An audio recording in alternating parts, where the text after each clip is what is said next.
welcome back, folks, to another episode, The Art of Advocacy. We're doing our Sense of Belonging series. As you might have heard already, if you followed me enough, you know I'm in the process of writing my second book. It's called Don't Bring Box Macaroni to the Potluck. And so I'm excited to present to you another session as I am putting things together, as I'm doing my research. So if you're out there, feel free to say hello. Welcome to those. If you're an educator, let us know where you're watching from, and tell us what position you hold. I want to know those things too. I'm really excited for what I have to present to you today. We'll go through all of that. As always, this is a brave space, so feel free to drop in any of your comments or your questions. And let's get to it. So I'm gonna pull up these slides, man. We gonna get going right here. So let's see. Today's topic is get this out of your head. You're never completely done learning. Okay, get this out of your head. You're never completely done learning. All right, as always, as a reminder, okay, I got a current book out, Lead in Equity, Becoming an Advocate for All Students, that is currently out. And so, yeah, if you haven't picked it up already, make sure you grab yourself a copy. And also, I'll just add this too. If you bought it off of one of those online websites that sells books, there's a particular one that's pretty, well, actually, it's one of these here. I'm not going to say which one it is. But if you did buy it off of there, do me a favor and just shoot. And you enjoyed the book, do me a favor and provide some positive feedback. That helps out a brother. So I appreciate that if you could. All right. Let me bring this back up so you can see. All right, so we're doing a 4-part series, okay? Like I said, I'm in the process of writing another chapter, so we're doing a 4-part series, and it's all about you, okay? Making it personal, okay? Now, last week we talked about believe to achieve, the influence of social learning in education, and today we'll be talking about get this out of your head. You're never completely done learning. And so the next week we'll be talking about not taking a stance, it's taking a stance, and then we'll wrap up the 4-part series with the fear of not doing it right. Okay, so that is what we have upcoming. So we've got 2 more weeks, and then I'm going to take a little break because I'm going to do some research, do some more writing, boom, boom, boom, put it all together, and then I'll present some more information. We'll do some more sessions later. So if you already are not subscribed to the channel, if you haven't clicked the bell, please subscribe to the channel. Make sure you're doing those things, and let's keep it moving. All right, today's agenda: limitations of self-perceived knowledge, myths of professional development, how to make PDs memorable and relevant. So that's what we'll be talking about today. All right, let's start with limitations of self-perceived knowledge. All right, now I got a quote from Lead in Equity book, page 165. It says, keep yourself open to interactions and experiences that might shift your values as the world becomes more complex and our communities become more diverse. It is likely that your perspectives will evolve as it is enriched by new voices. One of the things that I have enjoyed thoroughly from being a podcaster, from being a consultant in educational spaces, one of the things I have enjoyed the most is how much I have gotten a chance to learn as I go. I started this show, 5 years ago? Back in 2018, I started a podcast. I mean, just based off a lot of the experiences that I had going on here where I live. And I was like, okay, I want to know how I can be better. I want to do this research. I want to support others. And not only that, I want to serve. I want to share this with other people as well. And so that was part of the process. And over these years, I've done well over 300 episodes on the Lead in Equity podcast. And as a result, I've just learned so much. But you know what? I'll be honest. I've made some mistakes. So this quote, when I wrote this quote, it hits hard because, it says that it is likely that your perspective will evolve as it is enriched by new voices. Let me tell you a couple things. I've come across some things where I've had to humble myself, right? I had to, when we do this work, or if we have these lived experiences, sometimes we feel like, you know what, I know everything. I've done everything. I've learned. I've read all the books. I've watched all the movies. I've watched all the documentaries. I know all about diversity, equity, inclusion, and Belonging. Shoot, I represent a certain group or a certain identity that has historically been marginalized. And so sometimes we leave it there. Or I have a best friend. I got a colleague. I got a mentor. I can always just reach out to them and I can ask questions. And so somebody like myself who does a lot of training, I always say this is a journey. There's always more that we can learn. And at the end of the day, me who identifies as a male, who identifies as heterosexual, there's going to be a lot of things that I will never experience and know what it's like because there's certain identities that I do not have, right? And I'll never know what it's like to be discriminated in a lot of ways. And so I just think that there's no way that I could absolutely know or feel what it's like for certain things. I'll give you an example. I was doing a workshop. I'm gonna tell you, I made a mistake, oversight, if you will. I remember we were having a conversation. There was about 100 people in this room, and I'm making this presentation, and I mentioned something about, sometimes you want to speak up and you want to do this work, but you feel like you don't have enough clout. And I said the words, you feel as if you're on the bottom of the totem pole. So that was a comment that I made, not thinking anything of it. Not too long after, I had a Native American individual that raised their hand and said, you know what? It's interesting that today's conversation is all about microaggressions, but I listened to you as our trainer mention the phrase bottom of the totem pole, and I find that offensive.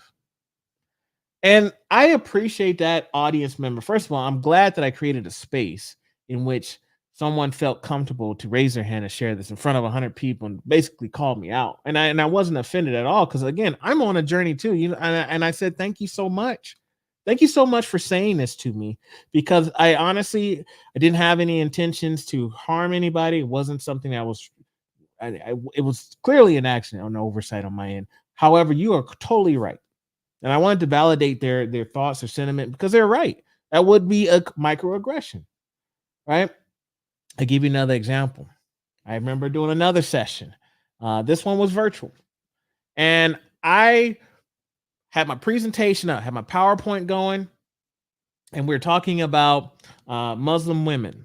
That was something that we're in a conversation. So I remember on the slide there was a picture of a woman with a hijab on. Someone raised their hand, their virtual hand, I guess, in the Zoom call, and they said, "You know what? The challenge that we see a lot," and he identified as Muslim. He said the challenge that we see is often our Muslim women are depicted as only wearing hijabs. And he said there's so much more to our culture. There's so much more to our faith. And it seems like as a microaggression, it seems like the only time that women are presented within our culture as wearing hijabs. And that's not always the case. Again, there's more to it. And I took that feedback and I said, you know what? You're absolutely right. You're absolutely right. And that's not something I thought about. It's not an identity that I have or I have a close relation to. I was trying to be diverse in my presentation. And so this is why we were having this conversation. But you're absolutely right. There's a lot more to the culture and to the community. And one of those valuable lessons that I think is very important from these two stories that I've shared with you is the importance of one, being open to feedback. Because you know what? These individuals, they spoke their mind and you could see the passion in their voice. And so for some of us, we get pushback. We get that feedback that's brought to us as something we weren't expecting to hear. We said something very, very confidently, and someone's pushing back, and they're right. But how often do we get defensive about it? Oh, I didn't mean that. And so I had to take that feedback, and it was lessons learned. So again, someone that does trainings, that does workshops all the time. I have made mistakes. I've made mistakes as an educator. I've made mistakes throughout my professional career and also in my personal life, right? No one's perfect. We're human beings. So I think it's important to come into this open-minded. Okay. We're talking about creating a sense of belonging. And I can't tell you how many people I've talked to that will tell me stuff like, oh, well, I grew up in the same neighborhood as these kids, or I had the same experiences as this person, or my cousin, or my nephew. or my children are dealing with something similar. And I respect that. I respect that. But your experience is your experience. Your child's experience is their experience. And we can definitely learn from those things. We can definitely take those as examples. And you know what? I saw something happen to my child, or I saw something happen to my neighbor's child, and I said that's not something that I would like to see, or I would like to do within my classroom or within my school building. I don't want those type of things. We can learn from that, but sometimes people will say that's as far as I'm going to go. I don't want to hear anything else you had to say. They'll shut it down because they feel like they know everything. And I'm telling you today, again, as someone who literally does trainings and workshops all the time, who's on stage all the time, who does podcast interviews all the time, you're never there. There's always room for growth. There's always more that we can learn. I'm a living testimony of that. So, what are some ways that we can learn more? Well, let's talk about it.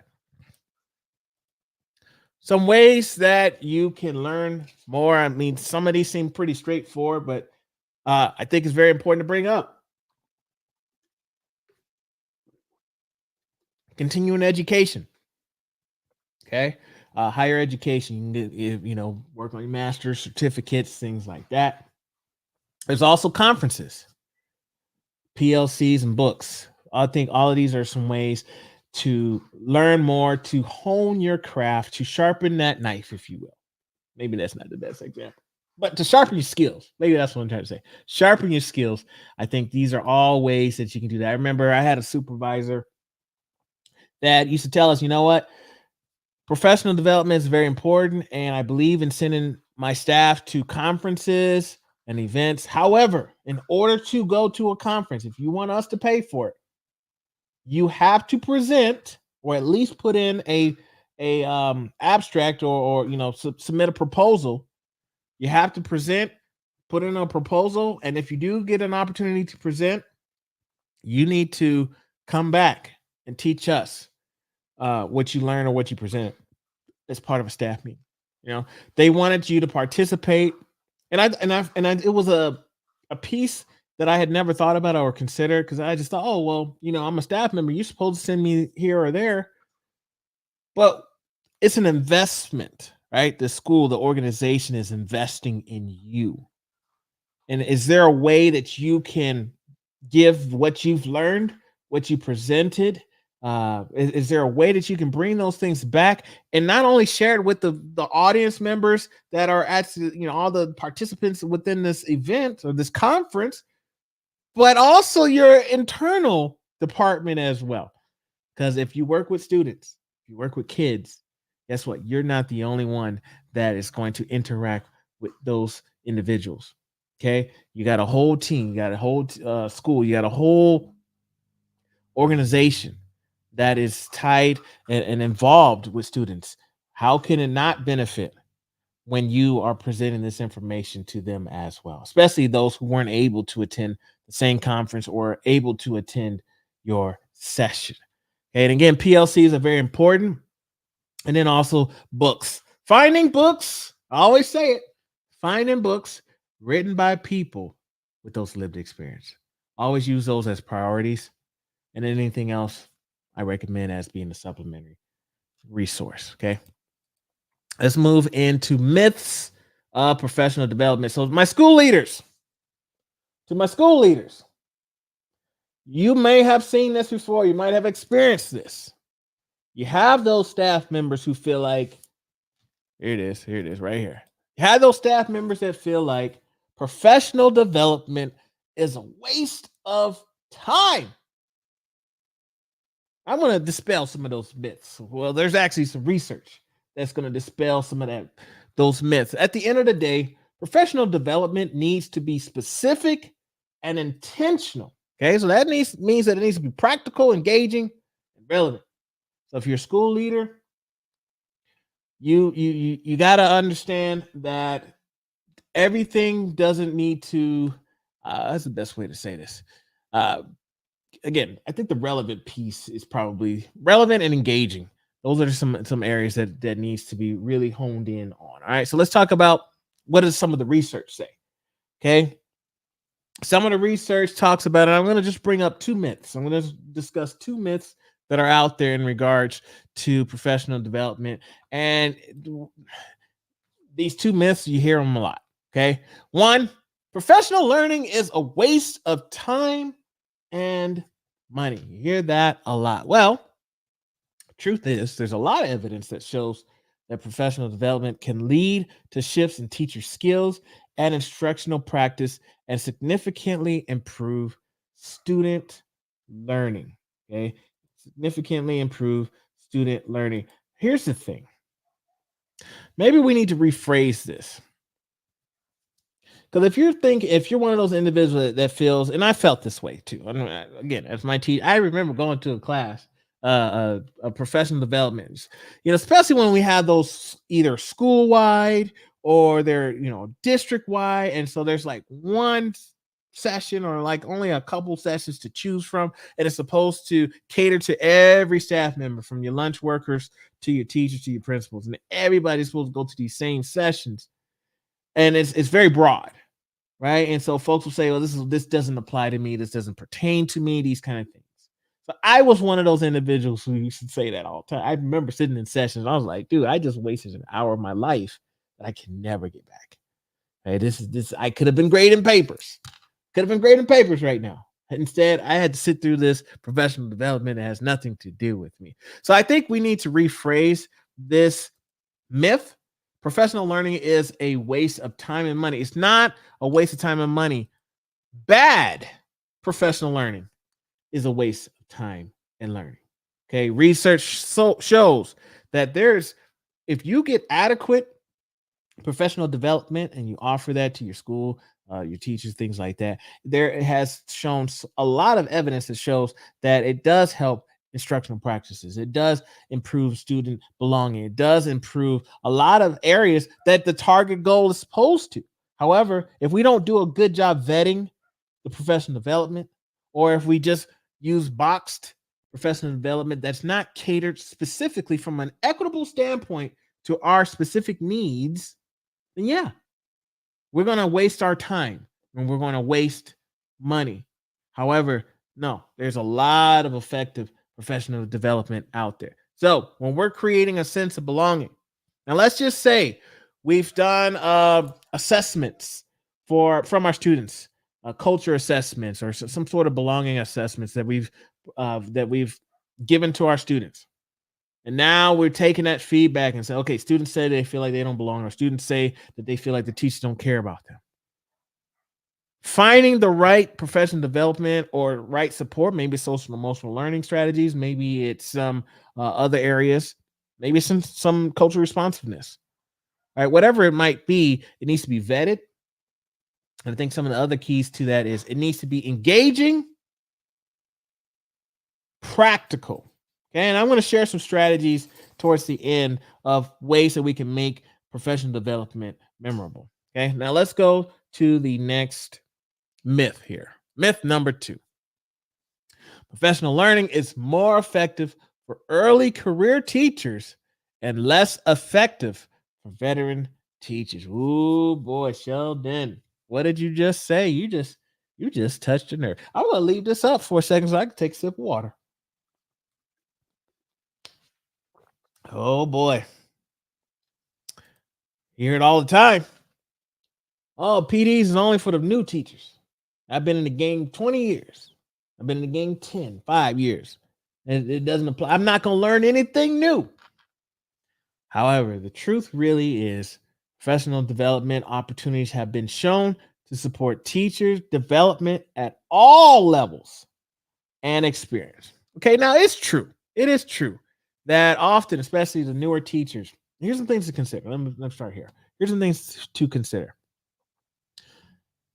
Teachers within the first 5 years of their teaching career are more than likely, especially your first year, second year teachers, are more than likely going to get more support, hand holding, than a 5 to 10 year, 15-year-old, 15-year veteran. Okay, that's the reality. Okay, so, but it doesn't necessarily mean that a teacher who's been in the game for a while can't learn anything else. Old dogs can learn tricks or whatever the maybe y'all not dogs, but you know what I'm saying, right? It's not too late.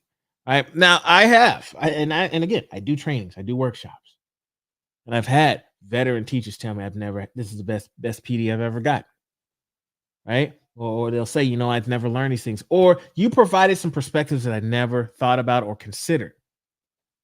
Okay, now there are going to be some teachers. So again, it's not that it's impossible.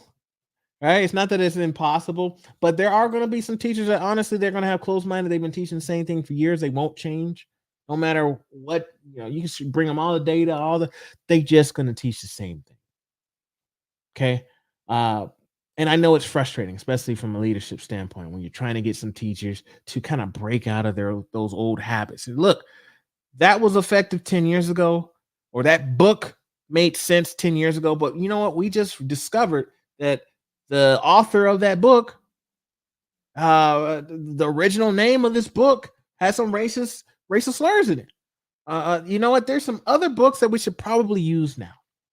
Those quote unquote classics, right? So there's times when you're going to have some staff members that are not going to want to change, right? No matter what you say. Right. That's one thing I've learned as a trainer. It don't matter what I say. I can give you all the stats, all of that. I could do an hour-long, almost special comedy special. And or I could do something that hype you up, that'll get you rah. Everybody's good to go. At the end of the day, there's gonna be people that at the end of the day, they're just gonna close-minded. There's nothing you can say or do to change their mind, and it is what it is. At the end of the day, there's some folks that's like that. Okay. But there's also, I'm not trying to sound negative, but there's also some folks that, present it in a way that's digestible, that's practical and engaging, and you'll see some changes happen. All right. Well, let's talk about that, Sheldon, because you're probably thinking, well, how do I make it meaningful and memorable and relevant? Okay. Well, let's talk about how to make PDs memorable and relevant. Okay. I'll give you 3 strategies. You know me, I like to give 3 strategies. I don't just want to sit here and talk about education and do better. I want to give you some stuff to go home with. So first one, from my experience. So when I first started doing workshops 5 years ago, and I ain't gonna lie, when I first started doing workshops, I was a little nervous. Okay. And I was still trying to figure some things out. And when I first started doing it, I would just kind of present stuff, here's some strategies, boom, boom, boom, boom, boom. But it was very generic, very general. Now, what I like to do is I like to give real life situations, because I've discovered that a lot of educators, whether they're first year teachers, whether they're staff members, whatever position they hold, a lot of times people want talking points and they want practical responses. I mean, I've never been a checklist person. I will maintain it. I'm not a checklist person. I always say we're not baking a cake. Okay, you bake a cake and you get the ingredients and boom, boom, boom. Because things are different. The context changes.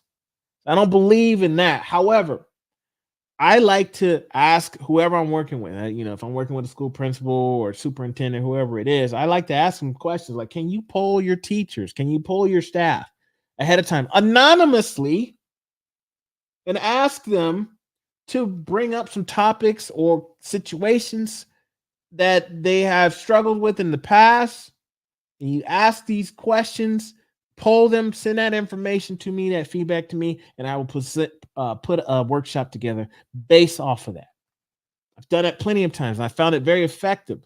The feedback is very positive because individuals are like, this is exactly what I needed. I had this situation occur in the hallway. I had this situation occur in my classroom, and I did not know how to handle it. I didn't know how to bring it up to you. I didn't have the words to say. Students caught me off guard at the time, wasn't prepared. But you gave me talking points. So I found that scenario-based PDs are very important. It doesn't necessarily all have to be in regards to teaching, classroom management type of things, but I do a lot of trainings that are more whole large groups where there could be individuals of all different professional backgrounds. And maybe they're dealing with certain types of issues, bullying maybe, or some other challenges. And I like to get those scenarios, work with them in small groups, and then come to a larger group format and we run down what we did, how we would handle these situations. I have a lot of activities in that sense. Okay. I found that very effective. Okay. Another strategy that I recommend is staff input. Right. So it kind of leads me to my next point. So, as I mentioned, polling your staff members, but also allowing them or providing them opportunities to co-design.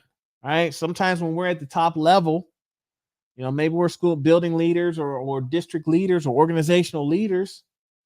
We don't always see what's happening on the ground, like boots on the ground folks. And really offering them opportunities from your staff members to co-design your PD day, right? Or even present as well. The other thing that I want to add to that piece involving staff input is a lot of times staff will feel like, yeah, I got a day off because today is, school is closed for PD day, and that's nice. However, I'm not a big fan of, let's say this is a brand new initiative that this new leader has come in and now they're promoting, and there's only two sessions that I can go to. There's a morning session and there's an afternoon session, but there's literally two sessions offered. So I like to say, if there's ways that, let's say your equity is, your day is focused on equity or inclusion or belonging, whatever it is, right? Offer 3 different sessions around belonging. So now your staff members has an opportunity to choose one of those 2 or 3 topics. Okay. And let's say you're planning the day and say, hey, okay, folks, here's a staff meeting. We're going to have professional development day in 2 weeks. And here's certain topics that we can choose from. Which ones would you prefer? Again, now you're getting staff input on this. Okay, it's not just like, okay, they show up for staff professional development day and the sessions are already chosen for them. Okay, but they've already had some say, some buy-in, if you will, to what's classes or trainings they're going to attend. Okay, they have a heads up as well. All right, and the last one, okay, and you would think this is something that we would think about, but I've missed this as well in the past. But the last one here is student-led PDs. Student-led PDs. Think about it. We have to remove the young people are exclusively the learners and adults are exclusively the teachers. Who are we serving when we go to PDs? When we go to professional development, it's to what? Better serve your community, maybe better, but ultimately better serve your students and their families. Who better to learn from? We talk about co-teaching and learning from our students from a classroom level. We talk about that all the time. But we don't always talk about the importance and value of learning from our students.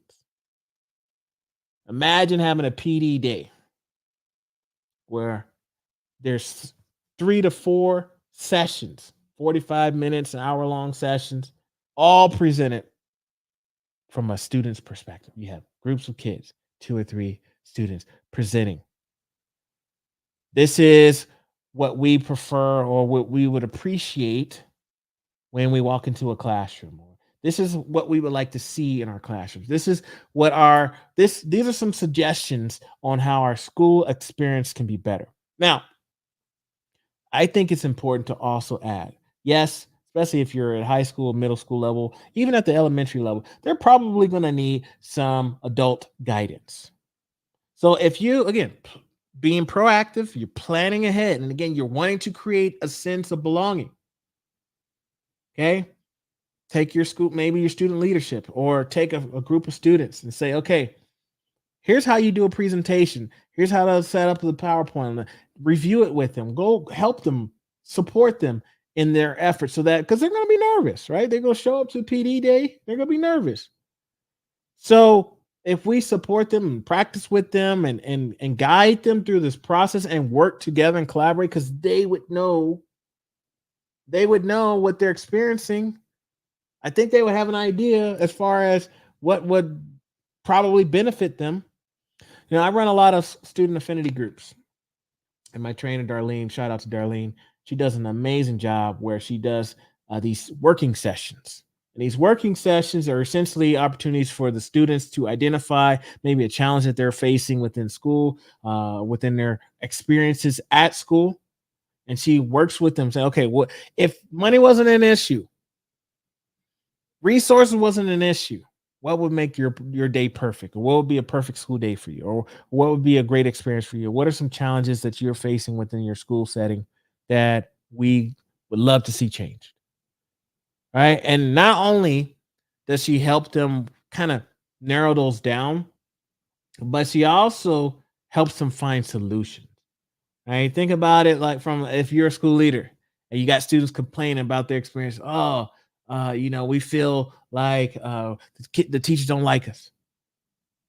And you have a million things already on your plate, maybe some financial stuff, some hiring, some you got teacher shortages, you got all these things. Now you got students complaining about their experiences.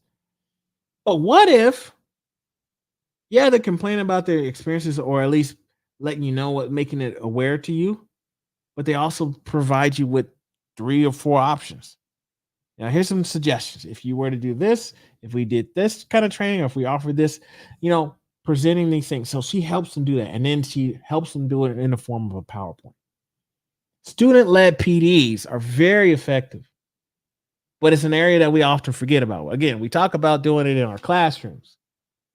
Let your students teach lessons and present, but we don't always do it on a larger scale. Again, they will need support, but those are some things that we can do, which I believe will make professional development memorable and relevant. Again, scenario based PDs, real life situations, scenarios, talking points. Teachers want to know, what exactly should I say?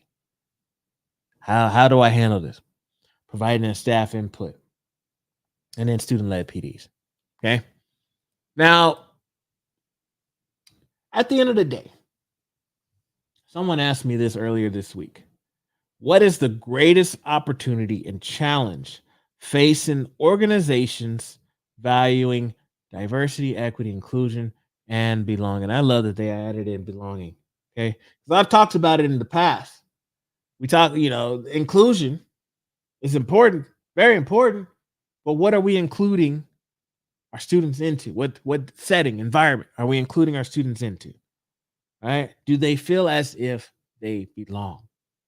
Okay, that's a piece that's important. But I think at the end of the day, the greatest challenges. Okay, going back to the greatest challenges, and I love the question that they brought. I love this question. I was like, yo, this is dope.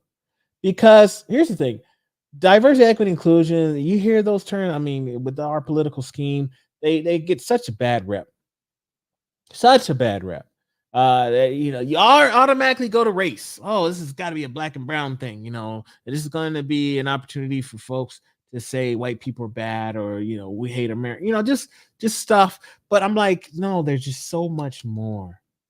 If we can just take a moment to have an open mind and engage in a conversation, there's the opportunity.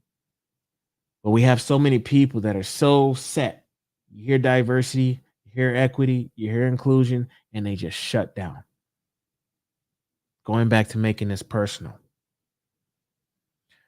You have not arrived. There's so much more that you can learn. And the opportunity is there. But you have to be willing and open to this conversation. What is it if I'm doing this work and my neighbor isn't? Or if I see something happen, I could have a conversation with them. So I think there's a lot of opportunity, but again, that's the challenge. Those DEI, or diversity, equity, inclusion, however you want to say it, you hear that and it, boom, automatically triggers so many folks. It shuts down the conversation. And so, and I've said this before, it's like we say, equity is, equity is so bad, blah, blah, blah. But if I say differentiated instruction, it's not a problem. I think sometimes we're battling semantics and not looking at the bigger picture. It could be a sleight of hand, or look this way, don't look that way kind of thing. But I think if we spend so much time hung up on semantics, the work doesn't get done. I think we can all agree. that we want the best for our students. We recognize that we're raising future generations. So we spend all our time. Oh, he said diversity. Oh, I'm not going to that session. I can't go to this DEI session because I already know. You don't know nothing about the trainer, the presenter. You know nothing about what the session's about. You just read something and you just assume, oh, DEI, this is not going to apply to me because I am not a person of color. Not considering that there's so much. I'm not a person of color. I'm not part of the LGBTQ plus community. So none of this applies to me. But guess what? Maybe your best friend has that identity, or you have students that have those identities. You're an educator. You're in front of them. You teach a class. Don't you think it'd be important to learn what are some ways and strategies that I can be culture responsive? You hear the word culture responsive, and it triggers folks. Oh, that's critical race theory. It's just so much convolution when it comes to these terms that are meant to provide support for our students. At the end of the day, we want the best for them. We spend so much time on semantics. Final thoughts. Final thoughts. All right, here's two takeaways for today. One, lived experiences does not always equal expert knowledge. Okay? I know a lot of people, especially my folks of color, my colleagues of color, that will say, "Oh, I know, live, breathe this every day," and I, again, I'm a person of color as well, and I feel like yes, I have lived experiences when it comes to racism, when it comes to discrimination. I feel like I've been looked over. I feel like I've had opportunities where I had to prove myself. I've had to code switch. I've done a lot of things, but again, as a person who professionally does this work, there's so much more that I can learn. I don't know everything. There's things that I will never ever experience. But if I shut everything down because, oh, I'm a person of color, or oh, I'm a woman, or all these things, well, I know what it's like. Yeah, you might, again, your experience is your experience. My experiences are my experiences. Doesn't apply everywhere. Okay. A lot of basic principles are are relevant or present there.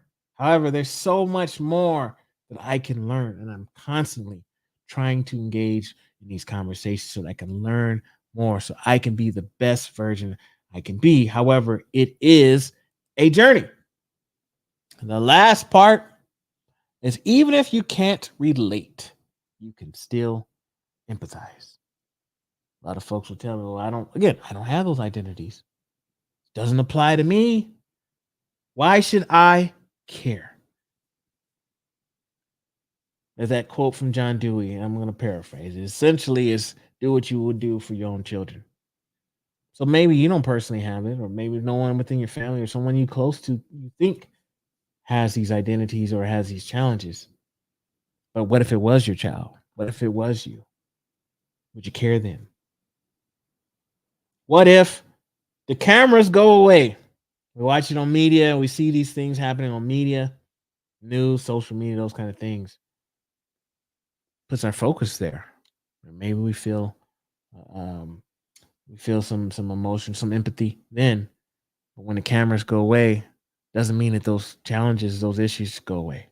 Just because the news isn't showing it 100% all the time, 24/7, doesn't mean that those challenges go away. Okay. So even if you can't relate, you can empathize. Folks, if you are enjoying this series, again, I have 2 more weeks on this 4-part series. If you are enjoying it, subscribe to the channel, please, or share it with someone as well. That supports everything that we're doing here. And again, I appreciate you for joining me for today's session. That's all. That's all I have for you today. So let's remember the words of Dr. Martin Luther King Jr. If you can't fly, then run. If you can't run, then walk. If you can't walk, then crawl. But by all means, keep moving. Let's continue to be a voice in leading equity.